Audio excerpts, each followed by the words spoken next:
Paulinho, entregando pro Rafinha. Rafinha protege do lado direito. Adianta pro Paulinho. Elias ficou atrás, é pro Elias, bateu! Gol!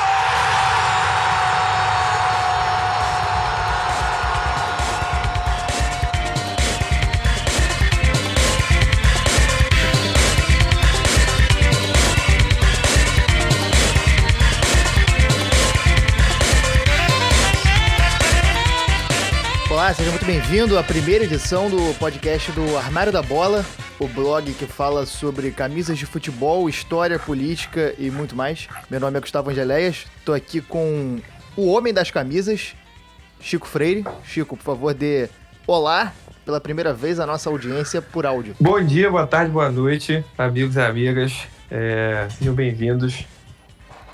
Vamos contar a história, vamos lembrar de momentos, cantar as canções que os bardos jamais esqueceram sobre os heróis improváveis, sobre os grandes momentos.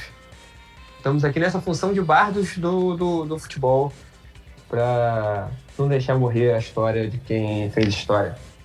É isso. Para quem caiu de paraquedas aqui, Chico, explica basicamente o que é o Armário da Bola e o que a gente está fazendo aqui. O Armário da Bola é meu projeto, meu blog, onde eu lembro de histórias do futebol, conto momentos. Eu tenho uma coleção grande de camisas de futebol, são mais de 300 que eu tenho aqui. E eu, 2 vezes por semana, escolho uma camisa, conto a história dela, conto por que essa camisa é marcante, por que quem usou ela fez história. E agora, além de fazer isso por texto, vamos fazer isso para as pessoas ouvirem nossas lindas vozes.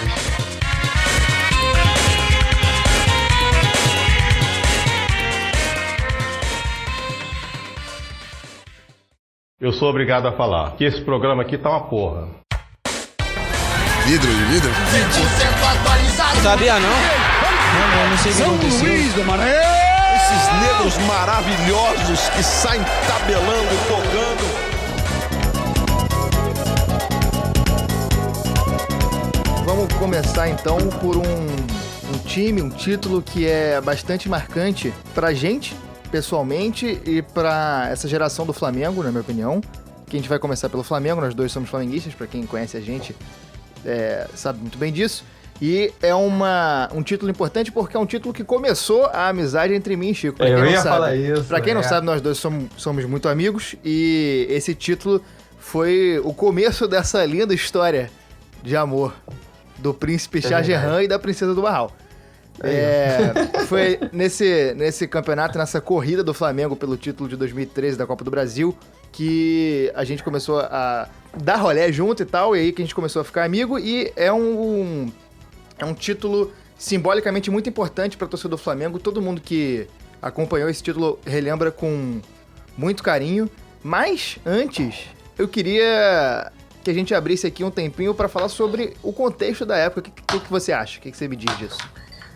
Eu queria fazer um rápido adendo, uma curiosidade, né? Porque o blog eu comecei em 2013, justamente no segundo semestre.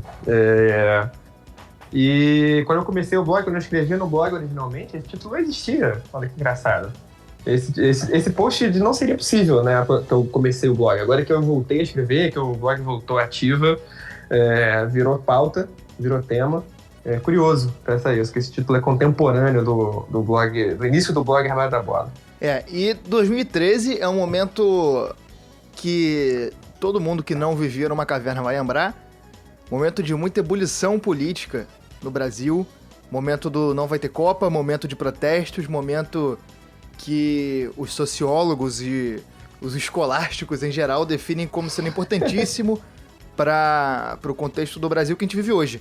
Protestos eclodiram em todo o país, ao som de o gigante acordou e vem pra rua, e protestos especialmente sem muita liderança e sem uma representação, um rosto que representasse, o que gerou uma variedade gigante de representações, e muitos movimentos surgiram daí. Movimentos que em grande parte começaram com atos pelo passe livre, né? Porque até aquele lance do não é só os 20 centavos, que queriam aumentar a passagem dos ônibus, e aí, a partir disso, as pessoas começaram a ir pra rua e protestar, e as coisas tomaram um corpo maior, talvez um pouco parecido com o que a gente viu em 2019 na América Latina, mas no Brasil já acontecendo desde 2013, uma pequena medida do governo que gera insatisfação na população, que é o motor de uma pequena insatisfação que o pessoal vai na rua protestar contra uma coisa,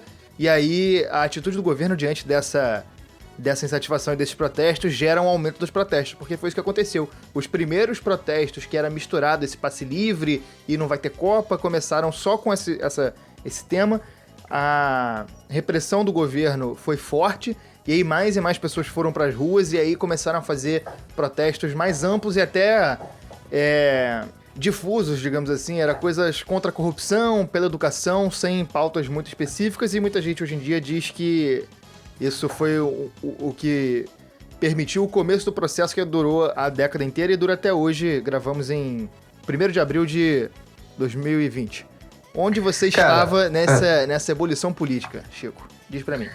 Eu estava na rua protestando contra a violência policial, e assim que descambou esse movimento, eu fui percebendo que ele estava indo para um lado que eu não concordava muito. Eu cheguei aí a 1 ou 2 protestos, mas... Enfim, eu discordava muito de muitas coisas que estavam acontecendo ali.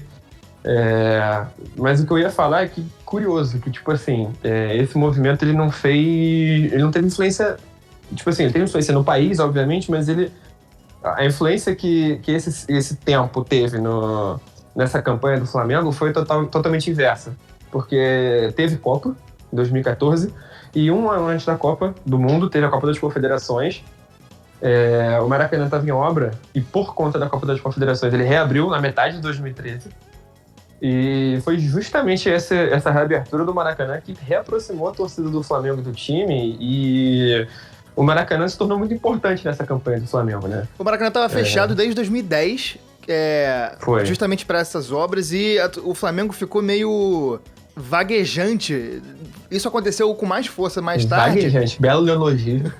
Mas, assim, o Flamengo não tinha muita casa, jogou no Engenhão um tempo, mas a torcida do Flamengo nunca comprou o Engenhão. Jogou muito no Engenhão, e no primeiro semestre, né, nessa caminhada pela Copa do Brasil, chegou a jogar 2 jogos da Copa do Brasil em volta. Não, exatamente, e além disso, eu acho que é importante a gente fazer o contexto político do Flamengo, porque era o primeiro ano do bonde dos carecas, que chegou aí para abalar as estruturas do rubro-negrismo, e foi o primeiro ano de contenção de despesas. Eduardo Bandeira de Mello tinha acabado de assumir, vindo logo depois da gestão da Patrícia Amorim, que foi uma zona completa, foi... desastrosa. Teve toda aquela treta do Ronaldinho Gaúcho, que o Flamengo deu uma grana absurda pro cara que não tinha e não pagou, e tinha Wagner Love, Thiago Neves, David, um time muito caro, e que o Bandeira de Mello chegou cortando tudo, demitiu todo mundo. Wagner Love mandou embora porque não tinha dinheiro para pagar o salário, e trouxe uma leva de jogadores emergentes, digamos assim, uma galera vindo do interior paulista, uma galera vindo de outros... não teve figurão nesse time. Os 2 únicos caras... Tinha alguns caras um pouco mais consagrados, mas que nem todos chegavam... Não teve um cara chegando no auge, assim. Não teve uma contratação bombástica. Não. A gente teve o Carlos Eduardo, que foi uma grande aposta, que eu na época achei uma aposta válida, mas que se mostrou desastrosa. Teve o Elias também, que vai ser um personagem importante desse programa, mas que não estava muito em alta. Foi um time montado do jeito que deu, e que na Copa do Brasil acabou funcionando muito bem.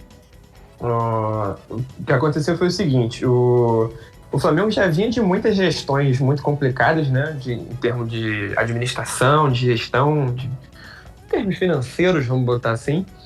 E na gestão da Patrícia isso foi tudo muito acentuado, né? Foram 3 anos de zona, assim. Ela assumiu com o Flamengo campeão brasileiro, hexa, foi eleito no final de 2009, pegou 2010, 11 e 12. Foi uma época muito complicada financeiramente para o Flamengo, né? E o discurso desse grupo, chamava-se Chapa Azul na época, né?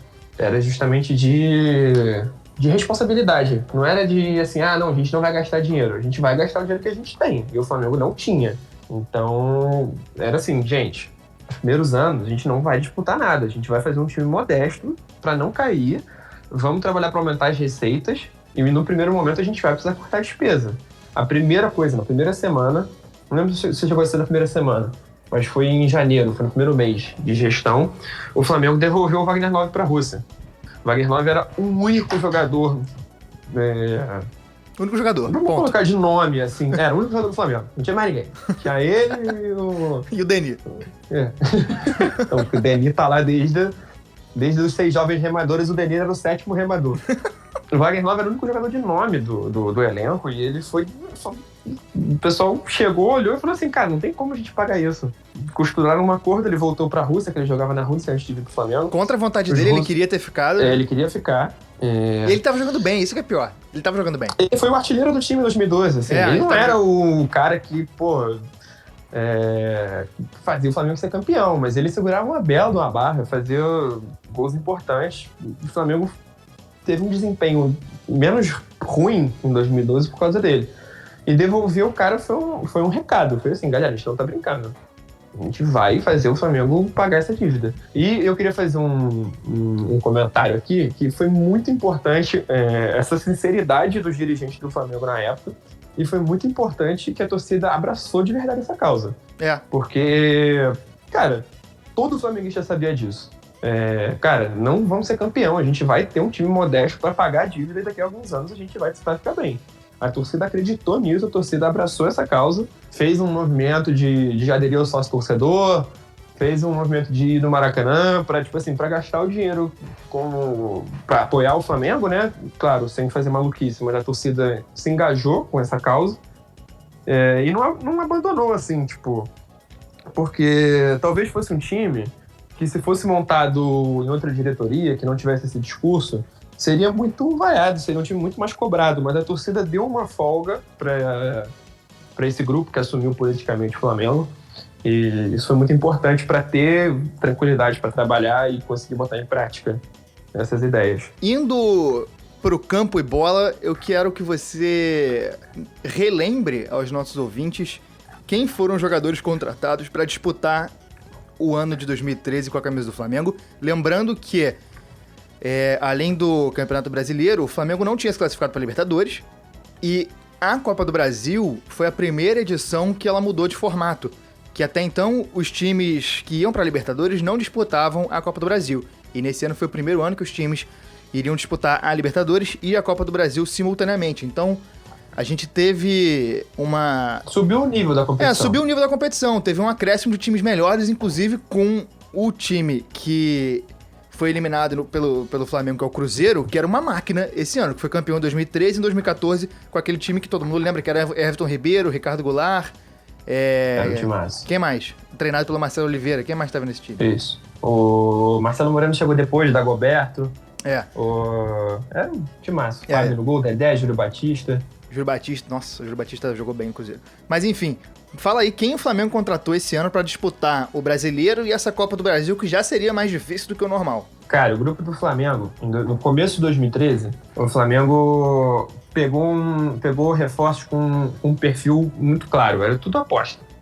Contratou João Paulo, lateral esquerdo, contratou jogadores assim, de menos nome, como contratações definitivas, e trouxe por empréstimo 2, 3, 4 caras ali que talvez desequilibrassem, que eram caras mais com experiência em clubes grandes do que caras propriamente campeões ou decisivos. Foi o Carlos Eduardo, que tinha surgido muito bem no Grêmio alguns anos antes. Estava na Rússia, veio por empréstimo, e veio de ganhando lesão, um teto salarial. Teve uma lesão que deixou ele parado por muito tempo, que justamente aí que era a aposta que o Flamengo fez, porque ele era um cara que ninguém sabia como ia conseguir jogar depois da lesão, e a gente hoje em dia sabe que ele não jogou nada depois da lesão. O Elias, que tinha jogado no Corinthians, se destacou no Corinthians, foi pro Atlético de Madrid, estava no Sporting em Portugal, mas não estava com muito espaço lá.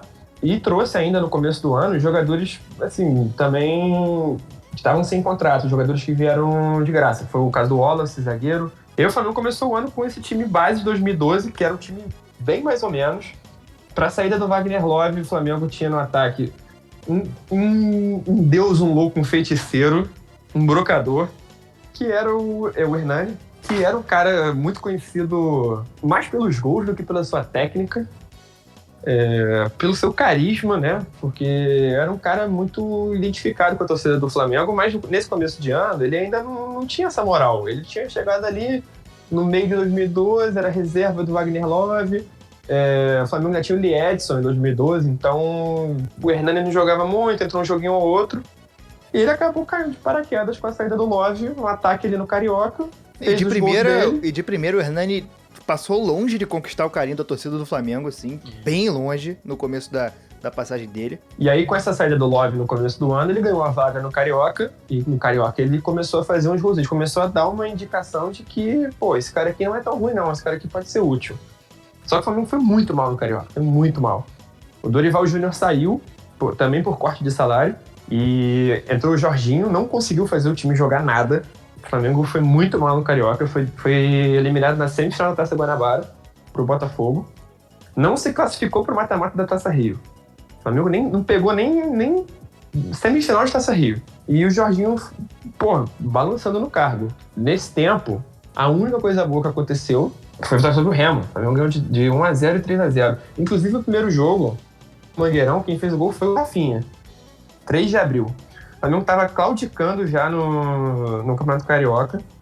Ganhou 1x0 do Remo. No jogo de volta em Volta Redonda, 3 gols do brocador. Hernani brilhou, botou 3 na rede do Remo, diante de 2.500 pessoas em Volta Redonda.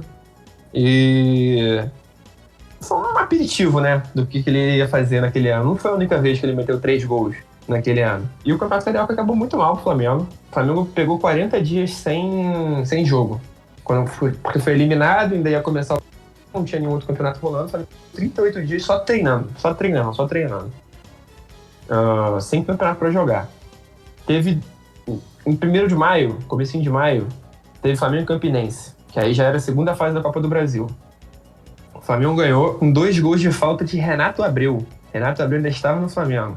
E no jogo de volta, dessa vez não Volta Redonda, foi em Juiz de Fora. O Flamengo voltou a ganhar de 2x1 e classificou. Mas até então o Flamengo jogando contra times pequenos, de divisões inferiores. Não passava muito susto, né? Então não queria dizer grandes coisas também. Depois do Carioca péssimo e de jogos sem muita coisa, e 38 dias treinando, o Flamengo estreou no Brasileirão muito mal. Não conseguiu engatar na sequência de vitórias. Cada vez pior o futebol do Flamengo. Parecia que não tinha treino. Parecia que tinha ficado 38 dias olhando pro teto. Jogando, comendo feijoada. O Flamengo teve o pior início de campeonato desde 2001. 2001 quase o Flamengo foi rebaixado. O Flamengo empatou com o Santos, perdeu pra Ponte Preta em casa, em Juiz de Fora, empatou com o Atlético Paranaense e perdeu pro Náutico em casa. O Náutico naquele campeonato foi rebaixado em último com pouquíssimos pontos. Se não me engano, foram... Vou até conferir aqui, porque esse número é interessante para quem não torce pro Flamengo. O Náutico foi rebaixado naquele ano com 20 pontos. 6 deles contra o Flamengo. 1/4 dos pontos do Náutico foram contra o Flamengo. E o Jorginho foi demitido depois dessa derrota pro Náutico. Não teve como segurar. Foi bem perto já da parada das confederações. Foi no comecinho de junho. E aí ia ter um mês parado. O Flamengo apostou num técnico mais experiente que o Jorginho. Era um perfil completamente diferente. Apesar de mais caro, era um cara já mais rodado, com título, com experiência em time grande, que era Mano Menezes. E assim, é importante a gente ressaltar a vinda do Mano Menezes, porque foi o momento que, segundo a sabedoria popular nos ensina, a água tinha batido na bunda da diretoria. Porque, apesar de todo esse discurso de... Eu esqueci a palavra. Austeridade? Austeridade financeira, exatamente. Era exatamente essa palavra que eu procurava. Depois de todo esse momento, a única coisa que o Flamengo precisava fazer era se manter na primeira divisão.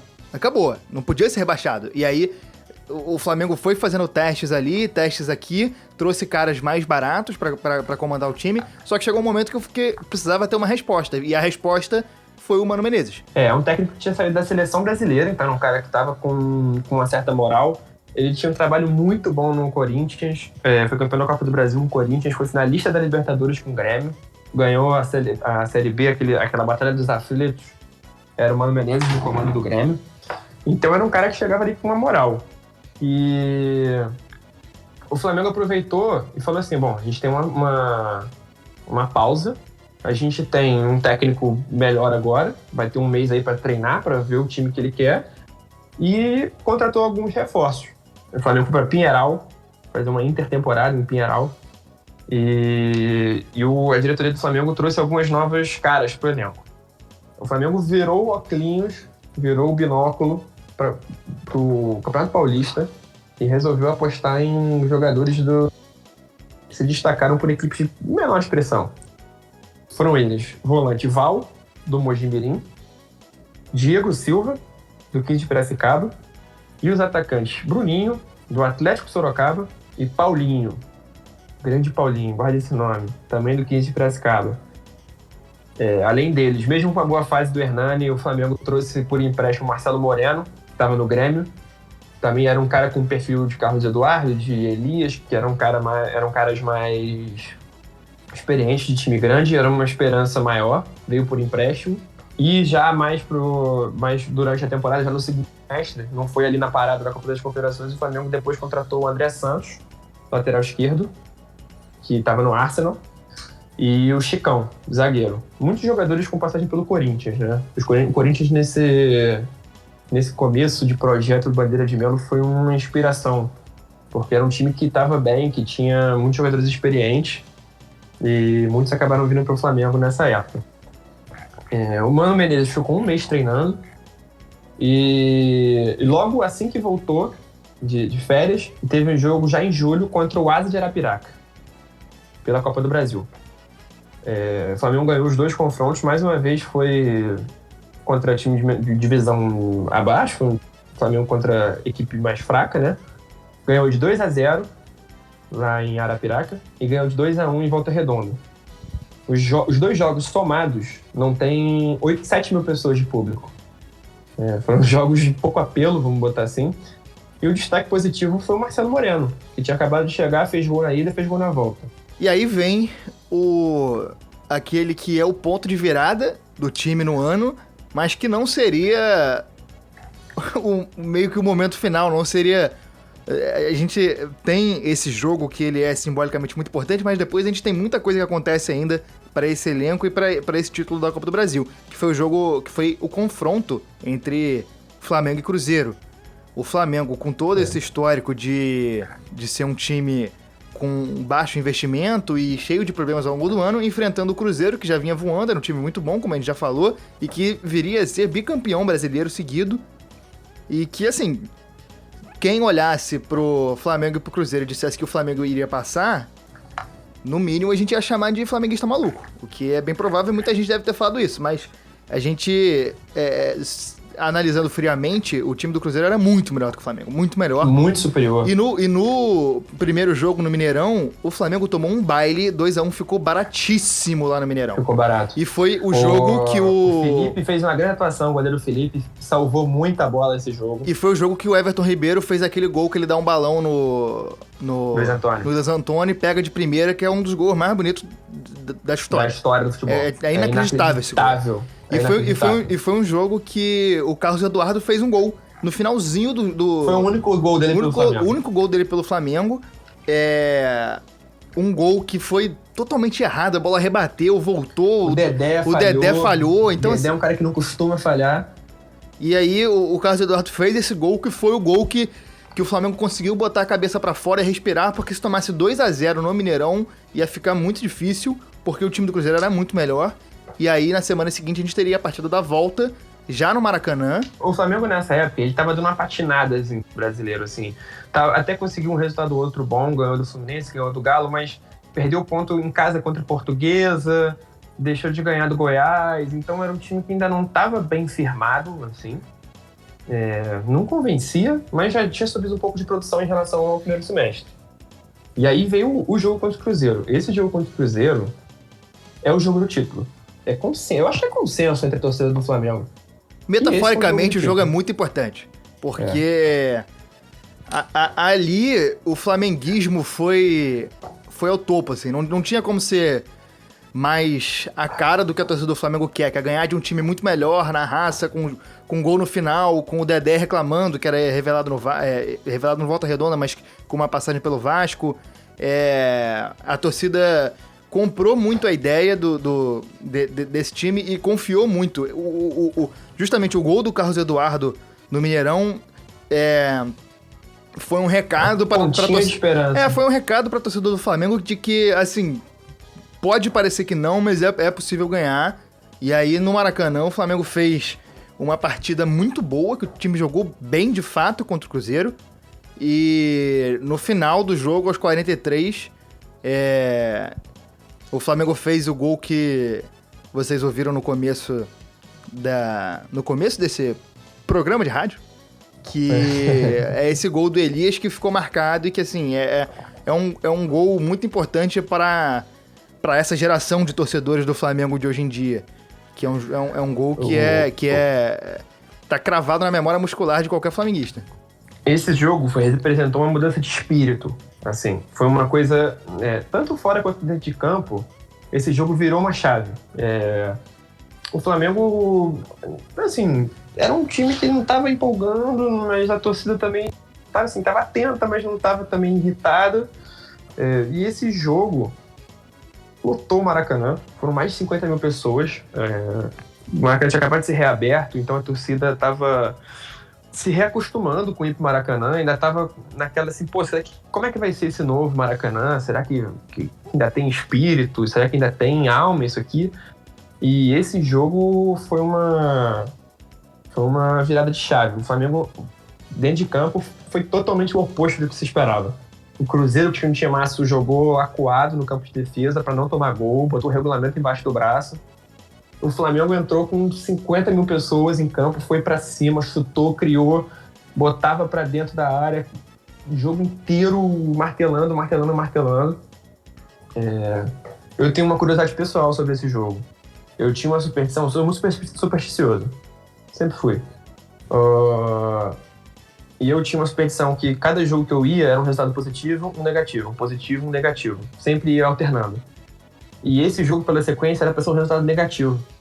E quando fui chegando no final do jogo, fui lembrando disso, eu falei, puta que pariu, era só eu ter ficado em casa, cara. O Flamengo tá jogando muito, vai morrer na praia, não acredito, não é possível que o Flamengo morrer na praia, não pode morrer na praia. E o minuto mágico, o minuto histórico, o minuto salvador, o minuto Flamengo, que é o 43 do segundo tempo. Não tinha ninguém melhor pra fazer esse gol do que o Elias, que era um cara que, antes do jogo, já tinha feito a torcida gritar gol. Porque ele era dúvida, ele estava lesionado, talvez ele não fosse jogar, e ele era o cara que estava jogando melhor no time. Ele era muito importante pro esquema, muito, muito importante. Ele cresceu muito de produção com o Mano Menezes, ele virou um elemento surpresa, ele chegava de trás, fazia gol, estava começando a fazer muito gol, e a torcida não sabia se ele ia jogar. E uma hora antes do jogo, saiu a escalação no telão, como é tradição, e quando saiu o nome dele, foi gol. A torcida do Flamengo gritou gol. A torcida, cacete, o Elias está em campo, a gente vai... Isso inflamou muito a torcida do Flamengo. E não podia ser outra pessoa a fazer esse gol aos 43 do segundo tempo. Nesse vídeo dessa narração, é o vídeo que está no post até do blog, é uma das cenas que eu acho mais lindas, que é quando ele faz o gol, a câmera da Globo abre, mostra o Maracanã inteiro, e aí foca numa família se abraçando, acho que são 3 ou 4 pessoas. É um abraço. Eu tô arrepiado, não consigo mostrar aqui no programa de rádio, mas eu tô completamente arrepiado só de citar, porque é incrível, é incrível, incrível, incrível. E é o gol que, assim, é desses gols que resolvem, assim. O Cruzeiro podia fazer o que fosse ali que não ia ter como ganhar, e o Flamengo mudou de cara, mudou de aparência, mudou de espírito pra conseguir ir à frente na competição. Entre essa fase e a próxima... Teve a saída do Mano Menezes? O Flamengo não estava tão mal no Brasileiro, não. O Flamengo, entre esse jogo do Cruzeiro e o próximo jogo, das quartas de final contra o Botafogo, o Flamengo ganhou 2 jogos, empatou 1 e perdeu 2. Sendo que um desses 2 foi contra o Cruzeiro fora de casa. Pelo Brasileirão, quero dizer. Então, assim, o Flamengo não tava terrível. O Flamengo tava caminhando, tava melhorando. E aí... Exatamente uma semana antes, 6 dias antes, Flamengo e Botafogo pelo jogo de ida das quartas de final. O Flamengo recebeu o Atlético Paranaense no Maracanã. Um desastre de jogo. O Flamengo abriu 2-0 com menos de 20 minutos de jogo e tomou 4-2 do Atlético Paranaense, em pleno Maracanã. E o Mano Menezes resolveu se demitir. Ele, com todo o apoio da torcida, com o carinho dos jogadores, com a torcida não cobrava ele tinha moral, ele resolveu se demitir.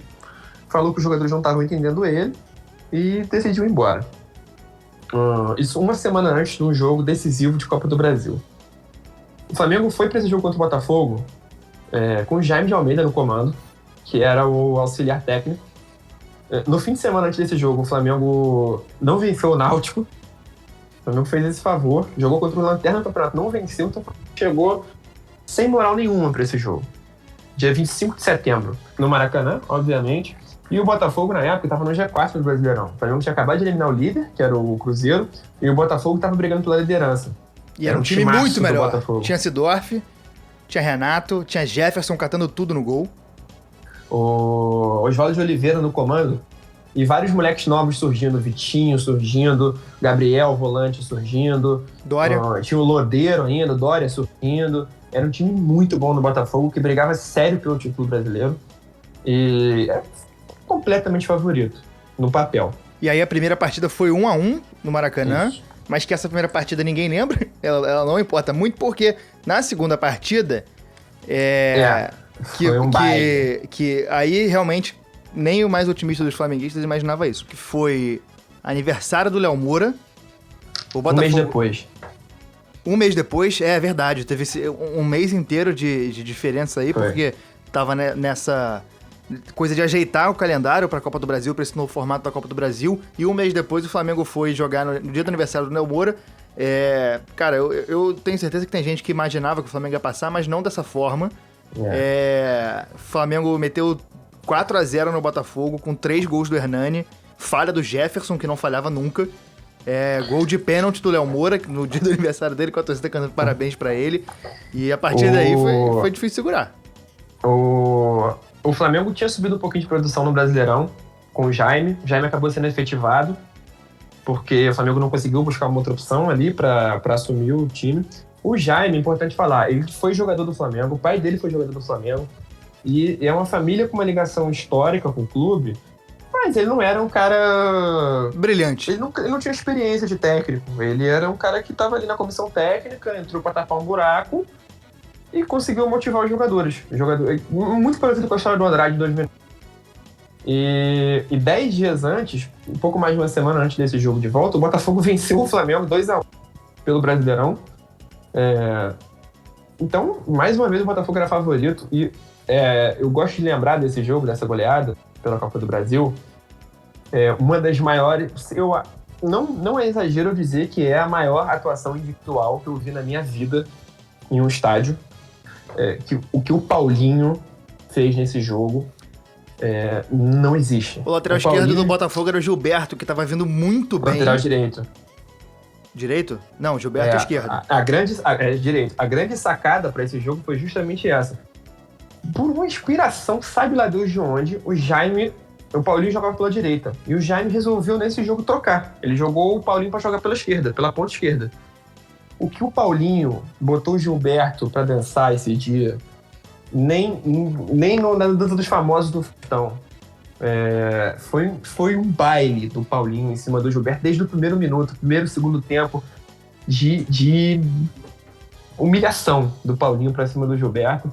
Hernani fez 3 gols, era um atacante folclórico que brilhou no clássico, ganhou, já estava com moral ali, ele estava fazendo brasileiro, acabou ficando titular no lugar do Marcelo Moreno, que tinha mais nome, mas não emplacou. E esse jogo foi mais uma vez uma consagração para a nação, porque 3 gols do Hernani virou tão brincadeira que justamente quando foi assinalado um pênalti, a torcida, quem bateria não seria o Léo Moura. O Léo Moura não era o batedor oficial, tinha outros jogadores para bater esse pênalti. A torcida chamou o Léo Moura, a torcida falou, não, vem, vamos, vai, virou pelada de final de ano, vai, teu aniversário, bate lá, vai ser feliz. E a torcida não comemorou, a torcida cantou parabéns. O Léo Moura fez o gol, a torcida, parabéns pra você. Não foi um gol, foi parabéns pro Léo Moura. E aí vem a semifinal contra o Goiás, que tinha eliminado o Vasco.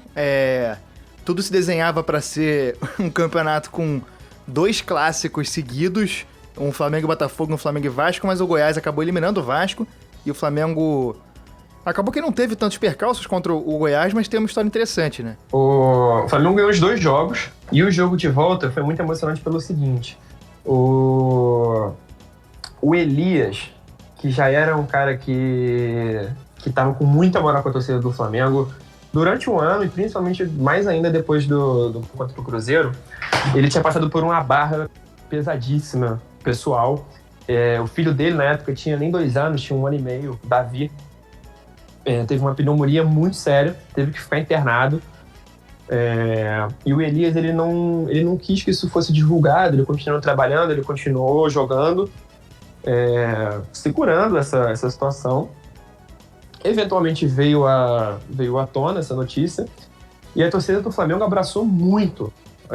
O primeiro jogo depois dessa notícia, a torcida do Flamengo levou letras de papelão grande, né, para segurar com o nome Davi.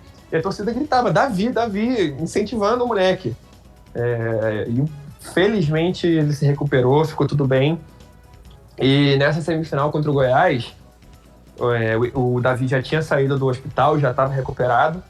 Quando o Elias fez o gol, ele fez um gol ainda no primeiro tempo.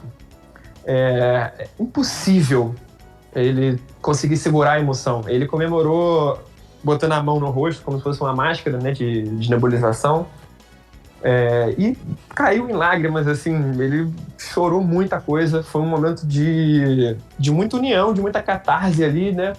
Ele meio que agradecendo a torcida pelo apoio e desabafando sobre a situação, colocando pra fora, e a torcida apoiando ele. E foi um momento muito bonito, um momento de muita emoção no Maracanã. E da outra chave, quem viria, a possibilidade era ser Atlético Paranaense ou Grêmio. E aí são 2 times que complicariam muito a situação para o Flamengo, porque são times do Sul. E o Flamengo, historicamente, tinha muito problema com os times do Sul na década de... Desde sempre, né? Atlético Paranaense, o Flamengo ficou mais de 40 anos sem ganhar uma partida lá. Contra o Grêmio também, era sempre sacode quando ia no Sul. E seria uma final muito complicada, mas acabou que o Atlético Paranaense passou. Ganhou de 1-0 na ida e foi 0-0 na volta. E aí a final foi contra o Furacão, que eu lembro perfeitamente, aqui uma curiosidade pessoal, que um outro amigo nosso, o Giovanni, que eu tenho certeza que vai ouvir isso aqui, eu lembro perfeitamente do dia que nós estávamos no trabalho e fizeram um sorteio do mando de campo. Quando o Giovanni viu que a volta seria no Maracanã, ele só falou: beleza, a gente vai ser campeão. Eu tenho isso marcado na minha memória porque realmente a sensação era essa. Tipo, o Flamengo chegando naquela final, a sensação da torcida era que o time era realmente imparável. E aí vem a história, né? A gente fez a loucura de ir 2 moleques de 20 anos pra Curitiba pra ver esse jogo. Foi. A primeira vez que eu fui ver o Flamengo fora de casa, eu viajei pra ver o Flamengo jogar fora do Rio de Janeiro.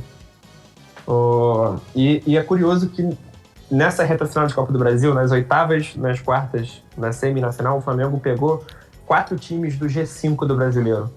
Os 5 primeiros colocados, o Flamengo enfrentou 4. Cruzeiro, o Goiás, o Botafogo e o Atlético Paranaense. Faltou o Grêmio, que seria a outra opção. Mas tudo bem. E aí fomos para Curitiba. Ver um jogo na Vila Capanema. Glorioso estádio Dorival de Brito. E aí a gente teve essa primeira partida de ida lá em Curitiba, que nós 2 estivemos lá. Existe a possibilidade da gente colocar no post, mas existe a possibilidade de a gente não colocar no post também uma foto que a gente tirou no estádio, que é esse estádio acanhado, né? Um estádio pequeno, sem cadeira, estádio antigo.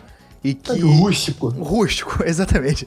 E que foi um jogo muito divertido, cara. O time do Atlético era bom. O time do Atlético era muito bom. Era bem bom. O Marcelo Cirino tava jogando muito, apesar de, depois que veio pro Flamengo, não jogou isso tudo, mas no Atlético, essa época, jogava muito bem. Foi um jogo difícil e que teve um gol do Amaral, desses volantes que... Volante cão de guarda, desses caras que tipo Beck arranca-toco, desses caras que só estão ali pra marcar. E aí, obviamente... Não era um jogador pela plástica do futebol dele, né? Exatamente. E ele teve a oportunidade de bater pro gol, bateu pro gol e depois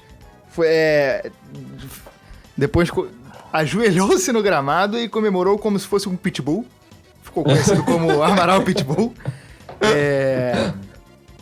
E aí o resultado foi 1-1 lá em Curitiba. Depois do jogo, o clima era de total euforia, porque empatar 1-1 na região sul do Brasil pro Flamengo é uma vitória. O Flamengo não perdeu. É isso, assim. A expectativa era, Flamengo, perca de 1-0 ou 2-1, perde de pouco, arranje um golzinho lá no sul e a gente vai resolver no Maracanã. E o Flamengo não só não perdeu de pouco, como não perdeu. E depois do jogo, uma curiosidade aí que a gente se safou de apanhar, porque a gloriosa Polícia Militar do Estado do Paraná, comandada pelo governador Beto Richa, que tinha acabado de massacrar protestos de professores, fez uma coisa que eu até hoje não entendo o porquê que fizeram isso. Eu só consigo imaginar que tenha sido má fé, mas que liberaram a torcida do Flamengo para sair antes da torcida do Atlético Paranaense. Então a torcida do Flamengo inteira saiu, foi para um lado, o pessoal saiu do estádio e foi todo mundo pro lado direito e pra caravana. Eu e Chico fomos pro lado esquerdo. 10 minutos depois, liberou-se a torcida do Atlético Paranaense, os caras deram a volta e bateram na torcida do Flamengo. Foi cenário de guerra. A gente deu uma sorte porque a gente conseguiu se safar dessa, mas viemos... Eu e Chico de Curitiba com um resultado positivo na mala. Embaixo do braço pra ir pra final e ter aquela catarse que foi o jogo final. Uma observação que eu tenho sobre esse jogo de ida foi a primeira e uma das poucas vezes na vida que eu me senti minoria num estádio. Porque, apesar de ser um estádio pequeno, para 15, 20 mil pessoas, a torcida do Atlético estava em peso na Vila Capanema. Ensandecida. E a torcida do Flamengo lotou o nosso setor e mesmo assim a gente cantava e eu não escutava quem estava do meu lado. Só escutava a torcida dos caras. E chegou um momento que eu virei e falei assim, irmão, não tá fácil não. E voltamos pro Maracanã. Cara, podia ser o Barcelona, podia ser a Holanda de 74, podia ser o Brasil de 70, podia ser o Real Madrid dos Galácticos. O Flamengo não ia perder aquele título nem se caísse um meteoro aquele dia. Foi um jogaço, mais uma vez. O Flamengo jogou muita bola esse jogo. Se impôs, o Flamengo cresceu muito na Copa do Brasil. Quem cresceu muito de produção nessa reta final foi o Luiz Antônio, o volante da base.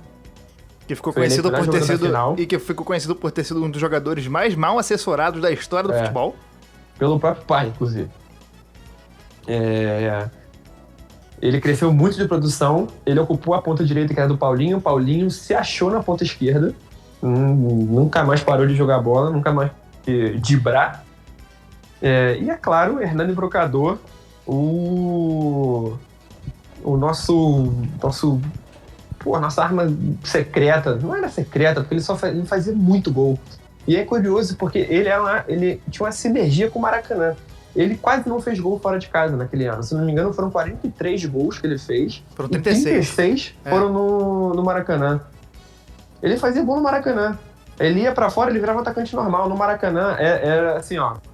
Já anota aí, vai ter gol do Hernani. E nesse período ele se tornou artilheiro do novo Maracanã, não foi? Foi. Só foi ser superado 2 anos depois. Pelo quase. Fred, do Fluminense. E assim, apesar do Luiz Antônio ter merecido marcar um gol nessa final, simbolicamente foi justo que os 2 gols tenham sido marcados pelo Elias e pelo Hernani. E foram 2... Apesar do Flamengo ter jogado muito melhor, foram 2 gols que saíram só no final da partida. E só que tava 0-0 e nessa época ainda tinha gol fora de casa, o gol qualificado na Copa do Brasil. E em nenhum momento pareceu que o Atlético Paranaense tinha como reagir no segundo tempo.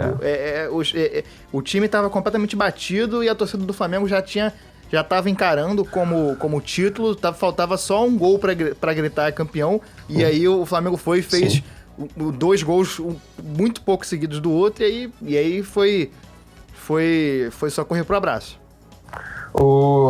É engraçado, porque a torcida do Flamengo ela é naturalmente pessimista, né? Por experiência. Como qualquer torcida. Claro. pô, o flamenguista tá acostumado a tomar. E mesmo assim, eu lembro do clima do Maracanã naquele dia, e o 0x0 não assustava o pessoal. Assim, a gente estava a um gol de perder o título, e pelo jogo, pelas atuações recentes do time, cara, o Flamengo não foi ameaçado pelo Atlético, o Flamengo conseguiu dominar bem aquele jogo. E no finzinho, já mais pro final do segundo tempo, o Hernani de voleio e o Elias num gol até parecido com o que ele fez na Copa contra o Cruzeiro, que ele vem da entrada da área e chuta, assim. E foi um título inesperado, pelo ano do Flamengo, pelo cenário que se desenhava no primeiro semestre. Foi o espírito, né, de Flamengo, foi a famosa frase, deixou chegar. Deixaram o Flamengo chegar e o Flamengo não perdoou. Foi puro espírito, foi pura alma. O Flamengo não ganhou essa Copa do Brasil por tática, por ter os melhores jogadores, Enfim, o Flamengo jogou porque botou a alma em campo, a torcida abraçou, a torcida foi junto, botava 60 mil para jogar juntos ali no Maracanã e já era. Foi um título que exaltou os humilhados. É uma forma de colocar. E obviamente... Era um time com muitos refugos, era um time com apostas e com jogadores sem muita moral e que ficou uma mágoa do Mano Menezes também, né? Não dá pra esquecer isso. Obviamente, com o título, palavras de carinho e amor pelo Mano Menezes foram entoadas no Maracanã. E ficou marcado. É um time... Eu sinto que a torcida do Flamengo tem um carinho grande por esse título. Eu às vezes, me pego pensando que talvez esse título... Eu não sei se por ser pessoalmente muito importante pra mim, mas eu acho que... Obviamente não se compara a importância, mas eu acho que simbolicamente tem talvez um peso parecido com o título de 2009 do Brasileiro. Obviamente o Brasileiro é maior, foi o campeonato de pontos corridos, mas eu sinto que são títulos que simbolicamente eles meio que se equiparam e a torcida do Flamengo encara com um carinho parecido. Foi um título que jogou dois caras que mereceram muito conquistar o lugar deles na história do Flamengo, o Elias e o Hernani. O Hernani é a torcida do Flamengo em pessoa, é aquele cara engraçado, carismático ali, que se não dá na técnica, se não dá na qualidade, vai na vontade, vamos na luta mesmo. É um cara que veio do interior da Bahia, um cara que, rodou e virou ídolo do Flamengo. Poucos jogadores simbolizam a torcida do Flamengo como o Hernani Brocador. E o Elias, que foi um cara que respeitou muito o Flamengo, foi um cara que botou a experiência dele, que veio pro time numa situação ruim, matou no peito, botou a bola no chão e jogou, e deu raça e deu sangue, e aguentou com o filho dele, e caiu nas graças da torcida muito merecidamente, com futebol e com cabeça, e brilhou nos momentos mais importantes, né? São dois caras que marcaram o nome deles com muito merecimento. E a gente vai encaminhando agora pro final desse primeiro programa do Armário da Bola, do primeiro podcast do Armário da Bola. É importante ressaltar que isso aqui não é um podcast sobre o Flamengo. Esse foi o primeiro. A gente acabou sendo um pouco levado pela emoção, como quem ouviu pode ter percebido, mas a gente tem vários outros programas engatilhados sobre diversos temas, e inclusive temas, times e seleções que a gente vai falar com um pouco mais de distanciamento. Isso é importante. Não tem rivalidade do mal, não. Aqui eu tenho carinho tenho muito respeito pelos outros times do Brasil, não tenho nenhum tipo de problema. E no futuro eu contarei histórias de times também que não sejam o Flamengo. E a ideia é a gente falar justamente de times que a gente admira, e times que a gente gosta, que a gente gostou de acompanhar e que a gente sente que são times importantes, e justamente justamente essa meio que a ideia do blog, né? Falar um pouco sobre política também, falar um pouco sobre tudo que envolve o futebol, e a gente escolheu esse... Sobre o futebol não só como esporte, mas também como fenômeno cultural. Cultural, social, tudo, porque essas coisas não conseguem ser dissociadas. E eu acho que a gente escolheu esse primeiro tema por ser muito importante para nós dois, mas que a gente vai falar de várias outras coisas, e talvez a gente vai adaptar as coisas, e a gente Espero que quem escutou até agora tenha curtido e dê um retorno pra gente. Fale o que achou, o que gostou, o que não gostou, façam críticas e a gente vai adaptando, porque a gente tá empolgado de levar esse projeto e falar de futebol assim, dessa forma. A ideia é bem clichê de ser um papo de mesa de bar, mas a ideia é essa. A gente tá pegando os papos que a gente tem entre amigos e tá trazendo pra cá pra colocar no blog e tendo os posts do blog como gancho, né? É isso. Então é isso, Chico. Fica aqui meu grande abraço a você, fica meu grande abraço a quem ouviu a gente e até a próxima. Muito obrigado a você, telespectador do nosso programa de rádio, é isso mesmo, aqui é assim que funciona. E muito obrigado a você, Gustavo. Vamos em frente, até breve, um beijo. Forte abraço!